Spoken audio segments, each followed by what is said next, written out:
C'est clairement de la déception pour ce football béninois. Je pense que pour une fois dans ce sport béninois, dans ce pays, pardon, on devrait penser aux choses sérieuses plutôt que de chercher à distraire la population avec des histoires de changement de nom. Je pense qu'on en a eu l'occasion d'en parler ici quand certains avaient bouleversé la toile béninoise avec un changement de nom parlant de Ratel. Tout de suite, les autorités ont monté au créneau, voilà, pour mettre de l'ordre dans tout ceci, pour juste nous faire comprendre que c'était juste un fake news.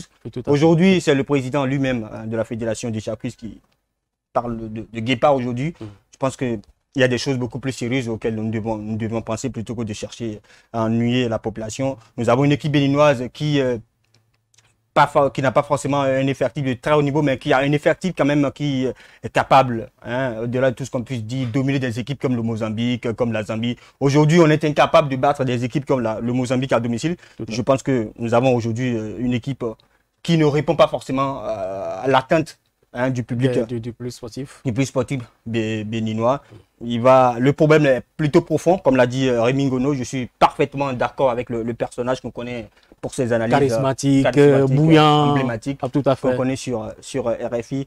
Des équipes comme la France, il a dit tantôt dans ce qu'il a... Il a donné l'exemple de la France, sans parler de l'équipe de la Zambie dans les années 2012. Chipolo Polo de la Zambie, qui a été championne d'Afrique en 2012 devant la Côte d'Ivoire. Je pense qu'il y a des choses beaucoup plus sérieuses auxquelles nous devons penser plutôt que de... Donc il a pratiquement raison. Ah oui, il a raison. Je lui donne parfaitement raison parce que là, le football, c'est 90 minutes, c'est sur l'aire de jeu. Il va falloir aux joueurs de se motiver, de savoir qu'ils portent, de se mettre en tête qu'ils portent le nom d'une équipe béninoise qui doivent défendre à chaque fois que l'opportunité. C'est plus un problème structurel du football. Plus un problème structurel du football.